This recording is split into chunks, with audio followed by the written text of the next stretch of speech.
How you all doing? Peace, love, and protection with this message. This is part 2 of the Black Panthers. No, not the movie. These are some very important individuals I'm going to start to speak here. The names that are listed here are some important names. Some are more important than others, but all of them play a vital piece to the puzzle. It completes it. A lot of these people may be passed on, so we're not going to get into that. I'm here to only speak their chapter and what they've done, along with their name. I was going to put this in alphabetical order, but this takes too long, so I just wrote down all names that are vital to the Black Panther Party. On top of that, I've highlighted the key names in the Panther 21. Again, yes, Wakanda Forever, what a great movie for blacks, or well, in my case, indigenous people, Moorish people, but it don't stop there. You know what I mean? I mean, my whole thing about the movie still, it was still black people versus black people. You understand?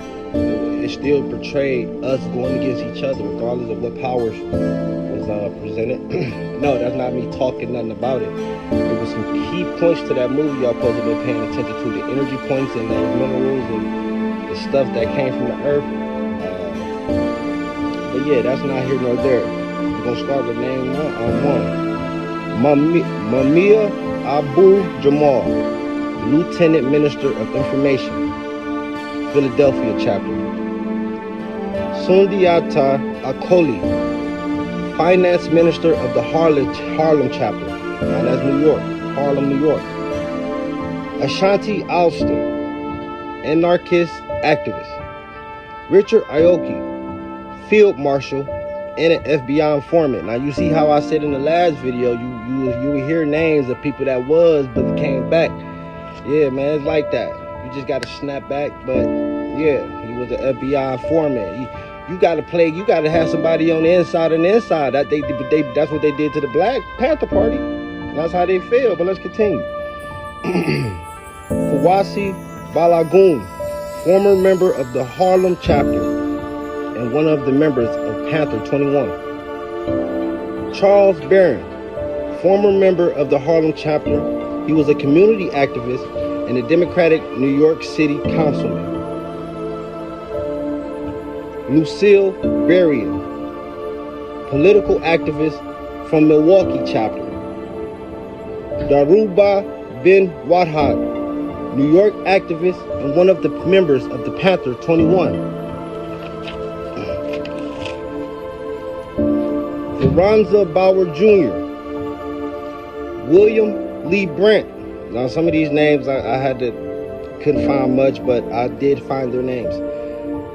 Elaine Brown, she was the chairwoman and the Minister of Defense in the mid-1970s. H. Rap Brown, former SNCC Justice Minister. And if you don't know what SNCC means, it's a Student Nonviolent Coordinating Committee. Sophia Bakari, member of the Harlem chapter. Ed Bullins, Minister of Culture in San Francisco chapter. Stokely Carmichael, he was a former SNCC member and leader, honorary prime minister. Name was changed to Kwame Ture, if you're not familiar. He was the leader of the Black Nationalists in the 1960s. He wrote books, the founder of the Black Power movement, and one of the first members of the Black Panther Party. Bunchy Carter, he was the Deputy Minister of Defense in the Southern California chapter. One moment. What? You want me to go? I have to continue this video, family. I'm going to catch up with y'all.